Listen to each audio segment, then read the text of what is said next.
नमस्कार, मैं हूँ गीता शर्मा और उपस्थित हूँ आपके बीच रश्मि रथी चतुर्सर्ग के साथ। इससे पहले हम लोग कर्ण के प्रण कर्ण की बातें कृष्ण के साथ को शेयर किया था। आज मैं बढ़ूंगी आगे चतुर्थ सर्ग में।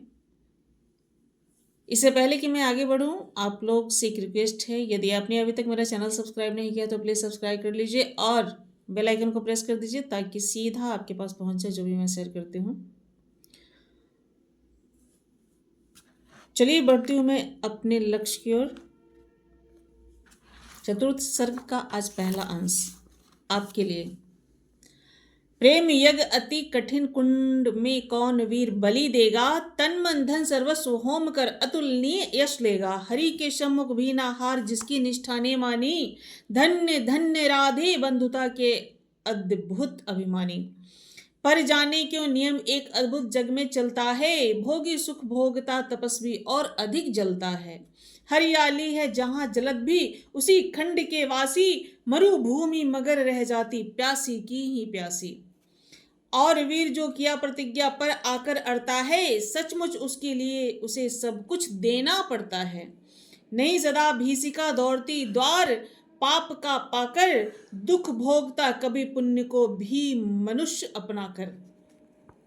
पर तब भी रेखा प्रकाश की जहां कहीं हस्ती है, वहां किसी प्रज्वलित वीर नर की आभा बसती है। जिसने छोरी नहीं लीक विपदाओं से घबराकर, दी जग की रोशनी टेक पर अपनी जान गंवाकर। नरता का आदर्श तपस्या के भीतर चलता है। नरता का आदर्श तपस्या के भीतर पलता है। देता वही प्रकाश आग में जो अभित जलता है। आजीवन झेल वह दंश वीर प्रत्यायी। आजीवन झेले दाह का दंश वीर व्रतधारी। हो पाते तब कहीं अमरता के पद के अधिकारी। प्रण करना है सहज कठिन है, लेकिन उसे निभाना सबसे बड़ी जांच है। व्रत का अंतिम मोल चुकाना। अंतिम मूल्य न दिया अगर तो और मूल्य देना क्या।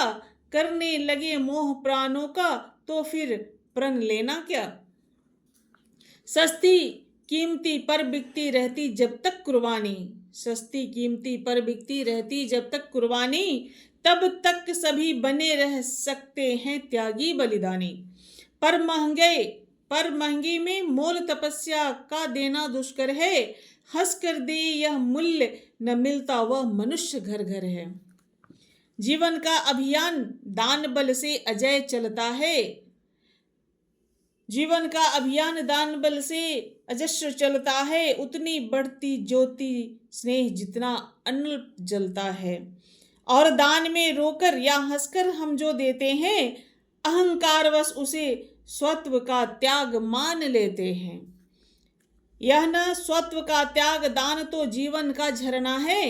रखना उसको रोक मृत्यु के पहले ही मरना है। किस पर करते कृपा वृक्ष यदि अपना फल देते हैं। गिरने से उसको संभाल क्यों रोक नहीं लेते हैं। वाह, कितनी सुंदर बात कही है। यहाँ पे वृक्ष को उपकार मानना वृक्ष के लिए बताया गया है कि वृक्ष ऐसा उपकार क्यों मानता है कि वो जो फल देता है वो मनुष्य पर उपकार करता है। अगर वो फल ना भी दे, अगर मनुष्य उस फल को ना ले, तो क्या वृक्ष उस फल को अपने अंदर समेट सकता है, रोक सकता है? नहीं, तो उसकी प्रवृत्ति है। वृक्ष की प्रवृत्ति है फल जब पकेगा तो वो वृक्ष पे चू जाएगा। तो वृक्ष जो दिया वो उसकी अपनी नियति है, उसकी अपनी एक समयक देन है जो वो देगी। लेकिन वो ये कहे कि मैं उपकार कर रहा हूँ, कर रही हूँ, तो ये यहाँ पे बताया गया है कि ऐसा नहीं है कि वृक्ष फल देकर उपकार करता है। अगर मनुष्य फल ना भी ले तो भी उसको धरती पे समा जाना है, गिर करके उसी में मिल जाना है। ऋतु के बाद फलों का रुकना, डालों का सरना। मोह दिखाना दे वस्तु पर आत्मघात करना है।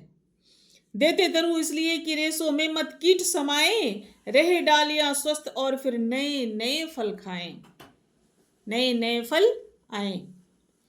सरिता देती वारी की पाकर उसे सुपूरित धन हो, बरसे मेघ भरे फिर सरिता उदित नया जीवन हो। आत्मदान में साथ जग जीवन का रिजू नाता है, जो देता जितना बदले में उतना ही पाता है। दिखलाना कार्पण्य आप उसे धोखा खाना है, रखना दान अपूर्ण रिक्त निज का ही रह जाना है। व्रत का अंतिम मोल चुकाते हुए न जो रोते हैं, पूर्ण काम जीवन में एकाकार वही होते हैं। जो नर आत्मदान से अपना जीवन घट भरता है, वही मृत्यु के मुख में भी परकर न कभी मरता है। जहां कहीं है ज्योति जगत में, जहां कहीं उजियाला, वहां खड़ा है कोई अंतिम मोल चुकाने वाला। व्रत का अंतिम मोल राम ने दिया त्याग सीता को, जीवन की संगनी प्राण की मणि को सुपीनिता को। दिया अस्थि देकर दधीची ने, शिव के अंग कतर कर हरिश्चंद्र ने कफन मांगते हुए सत्य पर अरकर। ईसा ने संसार हेतु सूली पर प्राण गंवाकर, अंतिम मूल दिया गांधी ने 3 गोलियां खाकर। सुन अंतिम ललकार मोल मांगते हुए जीवन की, सरमद ने हंसकर उतार दी त्वचा समूचे तन की। हंसकर जिया मरण ओठों पर, हंसकर लिया मरण ओठों पर, जीवन का व्रत पाला, अमर हुआ सुकरात जगत में पीकर विष का प्याला। मरकर भी मंसूर नियति की सह पाया न ठिठोली, उत्तर में 100 बार चीख कर बोटी बोटी बोली। दान जगत का प्रकृत धर्म है, मनुष्य व्यर्थ डरता है, एक रोज तो हमें स्वयं सब कुछ देना पड़ता है। आप अभी सुन रहे थे हमारे साथ रसिमरथी सर्ग चतुर्थ क्या कुछ अंश। और मैं समझती हूँ कि इसमें जितने भी वाक्यांश कहे गए हैं, सभी में एक अद्भुत अर्थ छिपा हुआ है।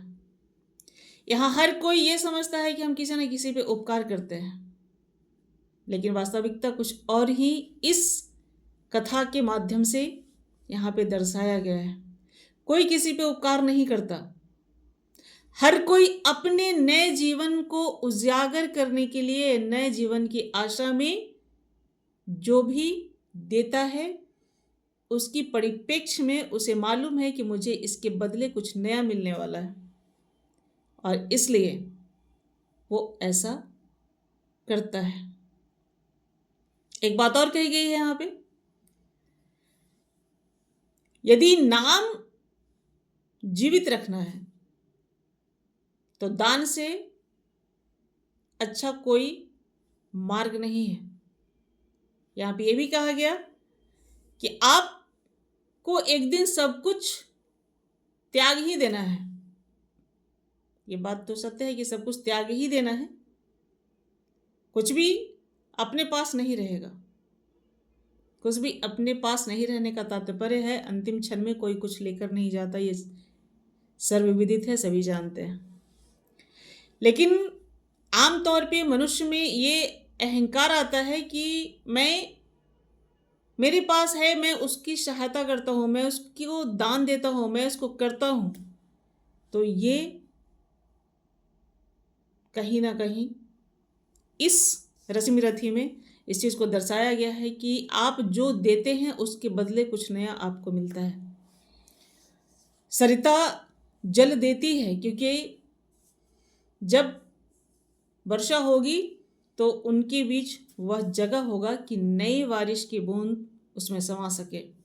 वृक्ष फल देता है क्योंकि वो नहीं चाहता कि उसके फल व्यर्थ ही मिट्टी में मिले और उसमें कीट लग जाए और वो व्यर्थ चला जाए, इसलिए वो फल मनुष्य जीव जंतु के काम आ जाए।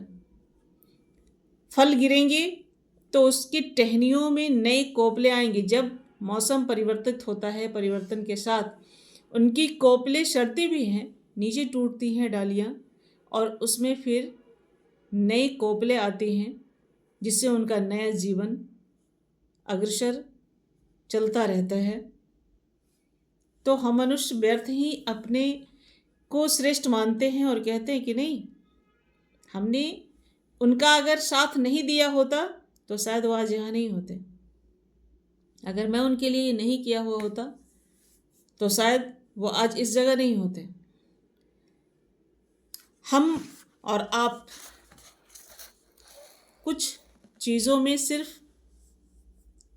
अपने मन को एक उच्च श्रृंखला स्थान पे ले जाने के लिए या अपने मन को भ्रमित करने के लिए कुछ चीज़ों को अपने मन में बिठा लेते हैं। ऐसा होता नहीं है। चलिए मिलेंगे फिर अगले सर्ग में, चतुर्थ सर्ग के कुछ अंश में फिर आपसे अगले दिन। तब तक के लिए दीजिए इजाज़त। नमस्कार।